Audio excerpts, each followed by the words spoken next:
हमारे पास business mathematics में एक टॉपिक है जो कि हमारा लॉगरिथम लॉगरिदमिक फंक्शन कह सकते हैं या लॉगरिथम भी कह सकते हैं। ये रेलिवेंट होने वाली है ये वीडियो सीए फाउंडेशन स्टूडेंट्स के लिए, बीकॉम वालों के लिए और जो लॉगरिथम का जो एक थोड़ा बेसिक आइडिया लेना चाहते हैं उनके लिए भी। तो सबसे पहले हम लॉगरिथम की टिप्स ट्रिक्स की बात ना करके, जो कैलकुलेटर ट्रिक्स हो गई या फटाफट एक मिनट में क्वेश्चन सॉल्व करने वाली ट्रिक्स को छोड़ करके नॉर्मली समझने की कोशिश करते हैं लॉगरिथम होता क्या है, उसके पीछे का जो कॉन्सेप्ट है उसको समझने की एक बारी कोशिश करते हैं। तो जैसे कि हमारे पास एक एक्सपोनेंशियल फंक्शन है, हम सब अच्छे से जानते हैं एक्सपोनेंशियल फंक्शन को हम नॉर्मली कई बार यूज करते हैं, काफी पहले से कर रहे हैं और अच्छे से इसके बारे में जानते हैं। तो मान लीजिए हमारे पास एक एक्सपोनेंशियल फंक्शन है a to the power b is equal to x. तो अगर अब इसको ही मुझे लॉगरिदमिक फंक्शन में रिप्रेजेंट करना हो या फिर लॉग की फॉर्म में ही लिखना हो, सिंपली बोलूं तो हम इसको लिख सकते हैं लॉग एक्स, ये जो हमारा इज इक्वल टू के राइट हैंड साइड पे है, log x to the base a is equal to B.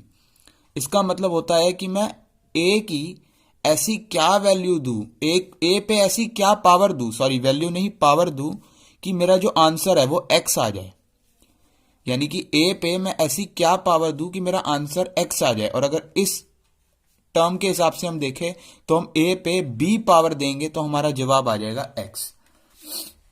एक बारी फिर से देखते हैं, log x to the base a, इसका मतलब मैं ए पे ऐसी क्या पावर दूं कि मेरा जो आंसर है वो एक्स आ जाए। इस टर्म के हिसाब से अगर मैं ए पे बी पावर देता हूं तो मेरा आंसर एक्स आ जाएगा। इस तरह से हम लॉगरिदमिक फंक्शन को समझ सकते हैं, सॉल्व कर सकते हैं, और यही है इसके पीछे का जो मेन कॉन्सेप्ट है। ये कहना क्या चाहता है हमसे, इसका मतलब क्या है। अब इसमें कुछ रिस्ट्रिक्शंस है हमारे पास, जैसे कि a should be greater than 0 और a should not be equal to 1। a हमारा 0 से बड़ा होना चाहिए, a हमारा 1 नहीं होना चाहिए। 0 से बड़ा होना चाहिए जो कि हमारे लिए अंडरस्टैंडेबल है, लेकिन 1 क्यों नहीं होना चाहिए, एक बार उसको समझ लेते हैं। फंक्शन की एक कैरेक्टरिस्टिक होती है कि जब भी हम एक यूनिक इनपुट डालते हैं हमारे पास एक जो उसका सोल्यूशन आता है वो एक यूनिक आउटपुट आता है। जैसे हमारे पास एक फंक्शन है एफ एक्स, तो f x is equal to, अब हमारे पास कोई आंसर आएगा, कब आएगा, जब हम एक्स की वैल्यू को 1 पुट करेंगे, 2 पुट करेंगे, 3 पुट करेंगे। तो फंक्शन वही कहलाएगा जिसमें हम 1 2 3 जब अलग अलग इनपुट पुट करते हैं तो हमारे पास अलग अलग आउटपुट आए, उसी को हम फंक्शन बोलते हैं। तो जरूरी है कि लॉगरिदमिक फंक्शन होने के लिए भी अगर हम अलग अलग इनपुट पुट कर रहे हैं तो हमारे पास अलग अलग आउटपुट भी आने चाहिए। इससे मैं क्या कहना चाह रहा हूं वो हम देखते हैं। मान लो मैं a को 1 पुट करता हूं, इसका मतलब a की जगह पर मैं लिख रहा हूं 1 to the power b is equal to x. अब अगर हम ध्यान से देखें तो मैं b की जगह कुछ भी पुट करूं, 1 2 3 4 5 6 10 10,000 20,000 जो मर्जी पुट करूं, ऑलवेज जो मेरा आंसर है वो 1 के इक्वल आएगा। यानी कि हर बारी मैं अलग इनपुट पुट कर रहा हूं b की जगह, लेकिन जो मेरा जवाब है वो हमेशा क्या आ रहा है, 1 ही आ रहा है। तो ये जो हमारी फंक्शन की जो डेफिनेशन है, उसकी कैरेक्टरिस्टिक है, उसको क्वालिफाई नहीं करता, और इसीलिए a should not be equal to 1। अगर मैं लॉग के टर्म्स में बोलूं तो log b to the base 1 is equal to हमेशा 1 ही आएगा, क्योंकि b की जगह मैं कुछ भी लिखता रहूं, यानी कि 1 की पावर में कुछ भी देता रहूं, हमेशा मेरा जवाब 1 ही आएगा। तो इस केस में हमारा ये लॉगरिदमिक फंक्शन रेलिवेंट नहीं होगा। अब थोड़ा सा प्रैक्टिकल क्वेश्चन की तरफ आ जाते हैं और समझने की कोशिश करते हैं लॉग को। जैसे हमारे पास पहला जो क्वेश्चन है वो है कि 2 पावर 4 इज इक्वल टू 16, इसे हमें लॉग के टर्म्स में एक्सप्रेस करना है। तो मैं लिख सकता हूं इसको log 16 to the base 2 is equal to 4। इसका मतलब 2 की मैं ऐसी क्या पावर पुट करूं कि मेरा जो जवाब है वो 16 आ जाए। तो आंसर है 2 की अगर मैं 4 पावर पुट करूंगा तो मेरा जवाब 16 आ जाएगा। एक और क्वेश्चन है, ये सारे क्वेश्चंस फिलहाल आईसीएआई वाली बुक से हैं, आईसीएआई मॉड्यूल से हैं। एक और क्वेश्चन हमारे पास दे रखा है, वो है हमारा log 1/125 to the base 5, log 1/125 to the base 5। अब इसका हमें सोल्यूशन निकालना है, तो फिलहाल के लिए मैं इसको मान लेता हूं कि ये x के इक्वल है। इसका मतलब 5 power x is equal to 1/125 होगा। अब 5 पावर x 1/125 को मैं लिख सकता हूं 1/5 की पावर 3 और उसके बाद मैं इसको लिख सकता हूं 5 की power -3। On comparing these two, इन दोनों को कंपेयर करेंगे तो हमारे को पता लगेगा कि x इज इक्वल टू -3 हो जाएगा। एक क्वेश्चन हमारे पास इसके लिए और है, उसको भी हम देख लेते हैं। log √2 to the base a is equal to 1/6 दिया हुआ है, तो हमें a की वैल्यू पुट करनी है। इसका मतलब अगर इसको मैं एक्सपोनेंशियल फंक्शन में कन्वर्ट करूं, जैसे ऊपर मैंने यहां पर कर रहा था, तो एक्सपोनेंशियल फंक्शन में कन्वर्ट करूं, ये बनेगा a to the power 1/6 is equal to √2।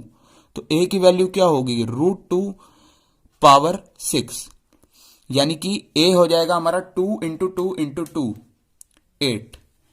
a की वैल्यू आ गई हमारी 8। कुछ हमारे पास लॉज हैं, लॉग के लॉ कह सकते हैं या फॉर्मूला कह सकते हैं, इसे हम एक बार देख लेते हैं। नंबर 1 हमारे पास है log mn to the base a, इसे मैं लिख सकता हूं log m to the base a plus log n to the base a। log mn to the base a को मैं लिख सकता हूं log m to the base a plus log n to the base a। इसको मैं इस तरह से एक्सप्रेस कर सकता हूं। एक और हमारे पास फॉर्मूला दे रखा है, वो दिया हुआ है हमारे को log m upon n to the base a। इसको मैं लिख सकता हूं log m to the base a plus log n to the base a। Sorry, plus नहीं, माइनस। जो अपॉन में है उसको मैं माइनस की फॉर्म में एक्सप्रेस कर सकता हूं। उसके अलावा एक रूल हमारे पास और है, और इसकी बुक में हमें 2 एक्सटेंशन मिल जाएंगी, जो मैं रूल अभी लिखने वाला हूं। तो बेसिकली रूल एक ही है, अब उसको इन्होंने अलग अलग करके हमें एक्सप्रेस करा हुआ है। जो रूल है हमारा वो है log a to the power b m to the power n। इसे मैं लिख सकता हूं n upon b log m base a, log m to the base a। अब यहां पर क्या हुआ कि m की जो पावर थी वो हमारी सबसे पहले आ गई, और जो a की पावर थी वो भी हमारी सबसे पहले आ गई, लेकिन 1 अपॉन में आ गई। मान लेते हैं हमारे पास b नहीं दे रखा, तो हम इसको सिंपली लिख सकते हैं n log m to the base a, यानी कि a की पावर 1 दे रखी है, और हमारे पास n नहीं दे रखा। इन केस सिर्फ a पावर b और m दिया हुआ है, तो हम इसे लिख सकते हैं 1 upon b log m to the base a। यही 2 एक्सटेंशन हमारी बुक में दे रखी हैं ICI मॉड्यूल में। तो मेरे हिसाब से अगर हमें ये आता है तो हम उन दोनों को भी इजीली सॉल्व कर लेंगे। उसके बाद एक ये ट्रिक है जो हम सब जानते ही हैं पहले से, तो उसके बारे में भी थोड़ा सा जान लेते हैं। हमने सुना हुआ है log e is equal to 1 होता है। ये क्यों होता है? क्योंकि log e का ऑलवेज बेस जो है वो e होता है, इसलिए इसका जवाब 1 आता है। अब आप खुद सोचो, e की मैं ऐसी क्या पावर दूं कि मेरा जवाब e आ जाए? e की मैं ऐसी क्या पावर दूं कि मेरा जवाब e आ जाए? तो हमारा जवाब होगा 1। अगर मैं e की पावर 1 दूंगा तो हमारा जवाब आ जाएगा 1। अब ये सिर्फ e में ही नहीं काम करेगा, हमने समझ लिया log क्या होता है, तो हम इतना भी जानते हैं कि अब हम कुछ भी लिख दें, जैसे कि log fx, कोई भी हमारा function to the base fx। अब fx की मैं ऐसी क्या पावर दूं कि हमारा जो आंसर है वो fx आए? अगेन हमारा जो जवाब होगा वो 1 होगा। और इसके साथ ही एक और मैं आपको इसका वो देता हूं, न्यूमेरिकली एग्जाम्पल कह सकते हैं। मान लीजिए हमें दिया हुआ है log 1000 टू द बेस 10। अब log 1000 to the base 10 calculation हम करके निकाल ले वो बात ठीक है, लेकिन इसको हम इस तरह से भी कैलकुलेट कर सकते हैं log 10 to the base 3 upon में log 10 power 3 to the base 10।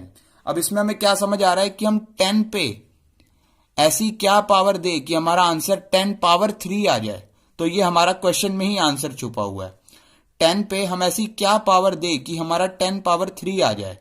तो सीधी सी बात है, हम 3 पावर देंगे तो हमारा 10 पावर 3 आ जाएगा। तो इस तरह के फंक्शंस को हम इस तरह से सॉल्व कर सकते हैं।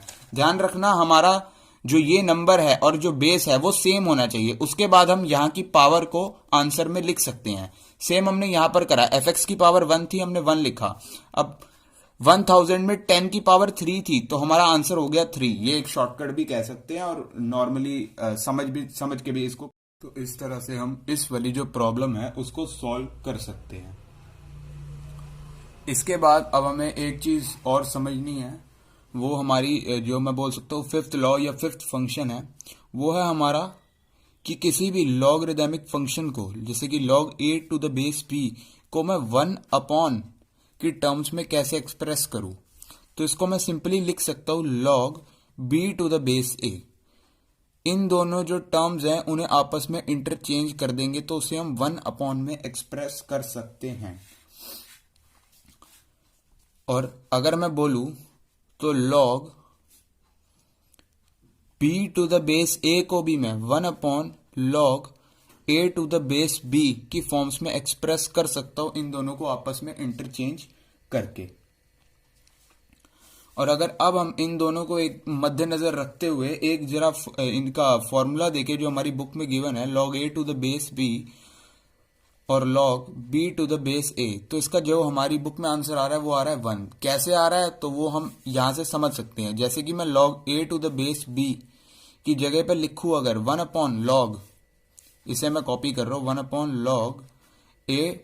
1/log b to the base a और log b to the base a तो हमें गिवन ही है, तो ये दोनों आपस में कट हो जाएंगे और हमारा जो आंसर आ जाएगा 1 आ जाएगा।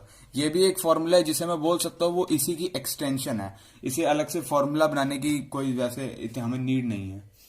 अब इसके अलावा एक हमारे पास टेक्निक है जो क्वेश्चंस को सॉल्व करने में काफी हमारी हेल्प करने वाली है, वो उसे मैं बोल सकता हूँ डायगोनल टेक्निक। डायगोनल टेक्निक में बोल सकता हूँ इसको डायगोनल टेक्निक। डायगोनल टेक्निक क्या कहती है कि मान लेते हैं हमें गिवन है log x to the base y और इसे हमें 1 2 3 4 मल्टीप्लीकेशन की टर्म्स में अलग अलग लॉगरिदमिक फंक्शंस में इसी फंक्शन को एक्सप्रेस करना है, तो हम किस तरह से एक्सप्रेस कर सकते हैं। तो इसका सिंपल सा हमारा जवाब है, इसे मैं लिख सकता हूं log x to the base a डॉट log a to the base b डॉट log b to the base c। ये देखो अभी तक मैंने इसको 3 टर्म्स में एक्सप्रेस कर दिया और एक टर्म में और लिखता हूं log c to the base y, log c to the base y। अब इससे होगा क्या, जैसे हम यहां पर देख रहे हैं log a to the base b और log b to the base a का जो फाइनल आंसर आ जाता है वो आ जाता है हमारा 1। वैसे ही अगर मैं यहां पर देखूं तो यहां पर हमारा क्या आंसर आ जाएगा, इसे मैं लिख सकता हूं log, छोड़ो मैं इसका आपको सीधा सा तरीका बताता हूं। डायगोनल टेक्निक क्या कहती है कि जो आपस में ये डायगोनल हैं, जैसे log x to the base a और log a to the base b, अब डायगोनली जो हमारा टर्म सेम है वो एक तरह से कट हो जाता है, यही बोलती है डायगोनल टेक्निक। और उसका जो ओरिजिनल कॉन्सेप्ट है वो हमने यहां पर समझ लिया है, ये इसका ओरिजिनल कॉन्सेप्ट है। और वैसे डायगोनल टेक्निक कहती है कि जो मतलब बिना इतना कुछ सोचे कि जब हमारे को डायगोनली कोई भी 2 टर्म सेम मिले तो उन्हें हमें आपस में काट देना है। लिटरली नहीं काटना, ये सिर्फ मैं अभी समझने के लिए कर रहा हूं। और जैसे मान लो x और यहाँ पर x होता इसके बेस में, तो हम उसे भी काट देते। उसी तरह से यहाँ पे देखो तो a और a सेम दिया हुआ है, b और b सेम दिया हुआ है और c भी सेम दिया हुआ है, तो जो हमारा आंसर बचा वो हमारा आंसर बचा log x to the base y, log x to the base y। तो ये हमारी एक डायगोनल टेक्निक है जो कि क्वेश्चन को जब हमें किसी भी एक लॉग को 2-3 लॉग में एक्सप्रेस करना हो तो हम इसको यूज करेंगे, क्वेश्चन में हमें काफी ज्यादा हेल्प करेगी। इसके अलावा एक और टेक्निक है, मान लेते हैं हमें log x to the base y को अपॉन, यानी कि एक लॉगरिथम फंक्शन हमारा न्यूमरेटर में आ जाए और एक लॉगरिथम फंक्शन हमारा डिनोमिनेटर में आ जाए, इस तरह से एक्सप्रेस करना हो तो कैसे करेंगे। सेम हम अपनी वही वाली टेक्निक लगाएंगे, सेम टू सेम यही। अब इससे हम समझने की कोशिश करते हैं कैसे। जैसे यहां पर मैंने दिया हुआ है log a to the base b लिखा है, वैसे ही अब मैं यहां पर इसको लिखूंगा log x to the base a, जो कि मैं लिख सकता हूं, और दूसरा मैं लिखूंगा log a to the base y। अब यहां पर आप देख सकते हो कि मैं वो अपनी जो डायगोनल वाली टेक्निक है उसको लगा सकता हूं और वापस मेरा ये इसके इक्वल आ जाएगा, डायगोनल टेक्निक जो है हमारी। अब हमें अपॉन में एक्सप्रेस करना है, यानी कि डिनोमिनेटर में log को लेके जाना है। तो जो फॉर्मूला हमने यहां पर देखा था log a to the base b is equal to 1/log b to the base a, same formula हम यहां पर अप्लाई करेंगे और हमारा आंसर आ जाएगा log x to the base a into 1/log y to the base a।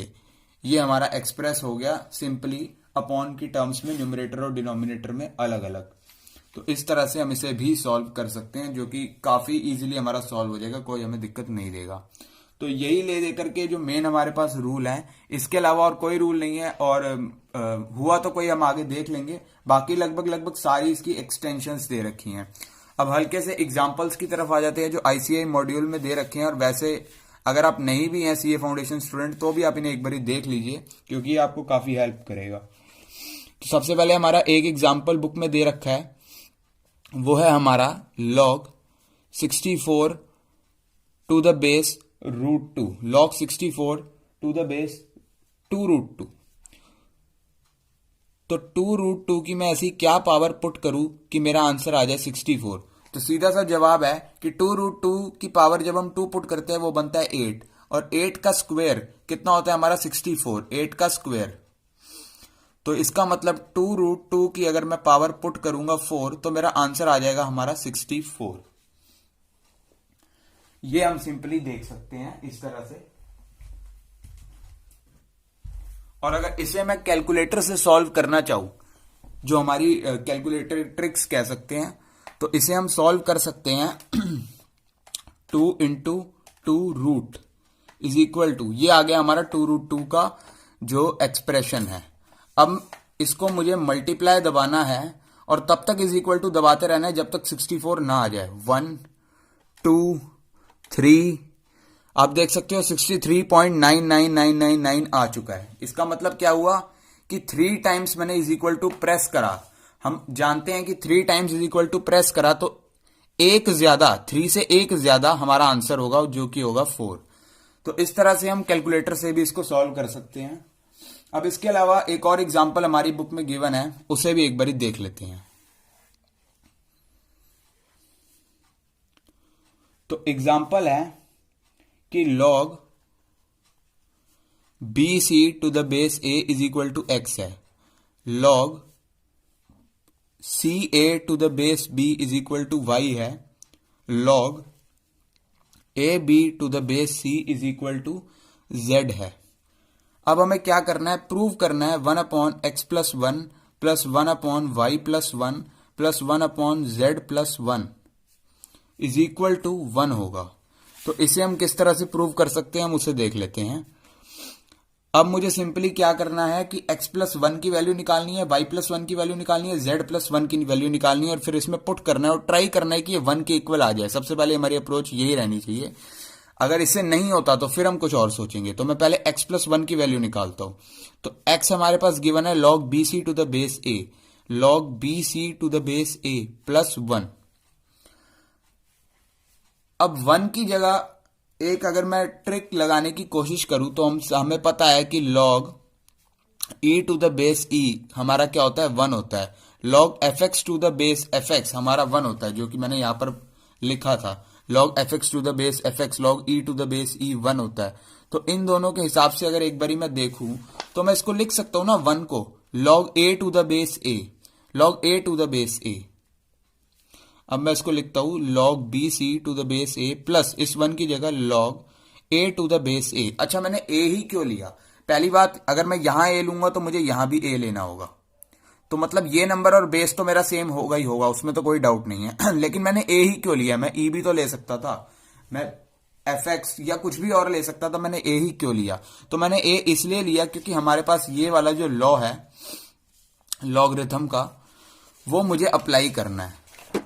ये रहा हमारा law, log mn to the base a is equal to log m to the base a plus log n to the base a।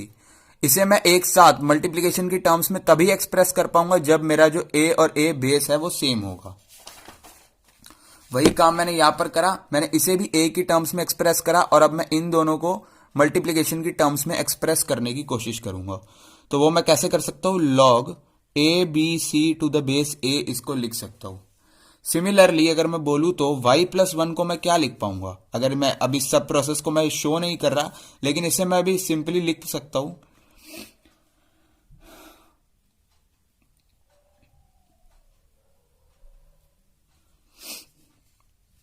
log BCA to the base B, क्योंकि हमारे पास CA given है, हम +1 को लिखेंगे log B to the base B, तो हम इसको लिख सकते हैं log BCA to the base B।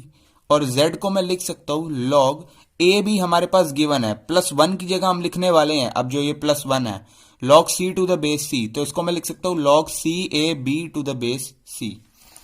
अब हम एक बारी क्या करते हैं, इसमें पुट करने का ट्राई करते हैं इन तीनों को। तो x+1 की जगह मैं इसको लिख रहा हूं 1/log a b c, log a b c to the base a plus 1/log y+1 की जगह b c a to the base b और प्लस 1/log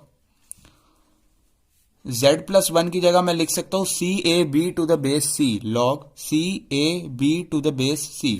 ये तीनों मैंने लिख दिया। अब मुझे किसके इक्वल लाना है, इसको 1 के इक्वल लाना है।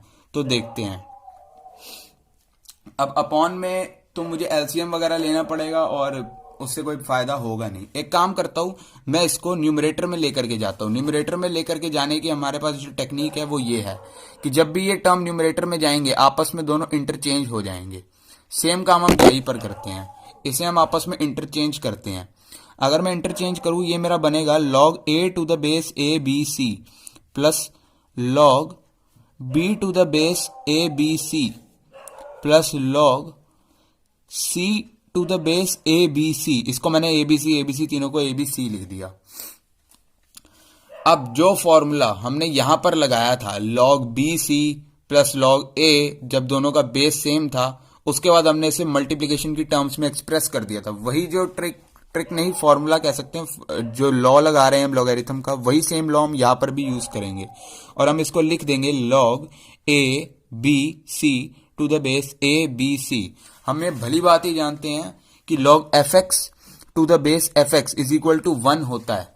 तो जब हमारे को यहां पर भी वही सेम टर्म मिल गई, बेस में भी और वैसे भी, तो हमारा जो आंसर होगा वो 1 होगा और हमें इसे 1 के इक्वल ही प्रूव करना था। ये हमारी आईसीआई वाली बुक का एग्जाम्पल था, तो इसे आप लोग देख सकते हैं, समझ सकते हैं।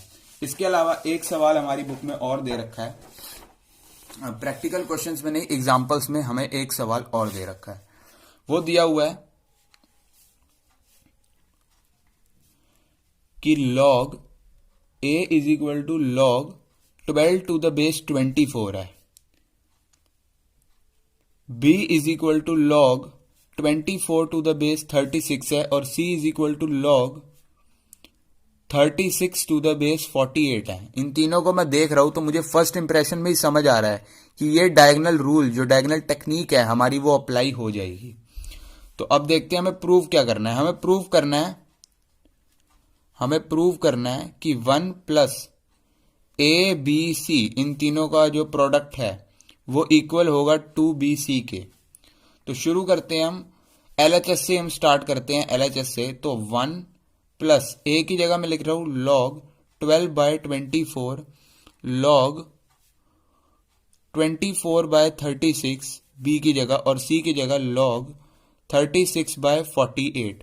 अब इसमें अगर मैं डायगोनल टेक्निक अप्लाई करूं तो मुझे पता लगेगा कि 24 सेम कॉमन है, 36 भी कॉमन है। तो ये मेरा आ गया 1 plus log 12 to the base 48, 1 plus log 12 to the base 48। अब फिलहाल के लिए इसमें मुझे मतलब इस टर्म में मैं कोई चेंज कर सकता हूं, ऐसा मुझे कोई कुछ समझ नहीं आ रहा, कोई टेक्निक नहीं सूझ रही। लेकिन हाँ, मैं 1 में चेंज कर सकता हूं। मैं 1 में क्या चेंज करूंगा ये हमें पता है। मैं लिख सकता हूं इसको log 48 टू द बेस 48, जो अभी हमने चेंज पिछली वाली जो हमारा सम था उसमें भी करा था और वो हमारा यहां पर गिवन है। हाँ, ये हमारा 1 आ रहा था तो log fx to the base fx लिख रहा था। वैसे ही अब मैं सेम यही बेस लिखूंगा। क्या लिखूंगा? मैं लिख दूंगा log 48 to the base 48 plus log 12 to the base 48। इसमें क्या चेंज करें कुछ फिलहाल समझ नहीं आ रहा, तो हम 1 को देख लेते हैं। अब 48 टू द बेस 48 ये हमारा क्या बन जाएगा, ये इसको हम अब प्रोडक्ट में मेंशन कर देंगे इन अ प्रोडक्ट वाइज।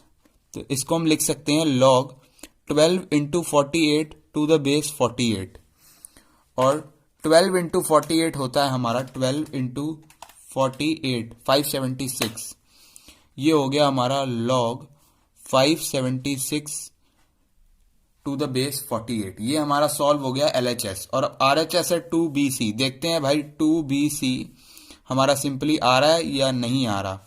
तो 2 इंटू बी की जगह मैं लिख सकता हूं log 24 टू द बेस 36 और log सी की जगह 36 to the base 48। Diagonal rule यहां पर भी हमारा अप्लाई हो रहा है 36 में, तो इसको मैं लिख सकता हूं 2 log 24 टू द बेस 48। हमारा ये जो टर्म है वो इसके इक्वल आना चाहिए, जो कि फिलहाल नहीं आ रहा, तो इसे हम इक्वल करने की कोशिश करते हैं। और हमारे पास एक रूल है, वो है कि हमारा log m to the base n बन जाता है n log m, यानी कि जो पावर है वो हमारी फ्रंट में आ जाती है। तो ऑलरेडी जो नंबर हमारा फ्रंट में दे रखा है उसको भी तो हम पावर में लेकर के जा सकते हैं। अगर हम इससे इस पे आ सकते हैं तो इस पर से इस टर्म पे भी जा सकते हैं। तो इसे मैं बदलने की कोशिश करता हूं log 24 to the power 2 to the base 48 और 24 इंटू 24 अगर करें तो हमारा जवाब आ गया 576 log 576 टू द बेस 48। आप देख सकते हो कि जो हमारा ये वाला टर्म है और जो हमारा ये वाला टर्म है ये दोनों इक्वल आ गए, हेंस हम बोल सकते हैं कि LHS is equal to RHS हो गया। इसके बाद नेक्स्ट पार्ट में मैं ट्राई करूंगा प्रैक्टिकल क्वेश्चंस लाने की, बुक से भी इंपॉर्टेंट और अलग से भी। Thank you.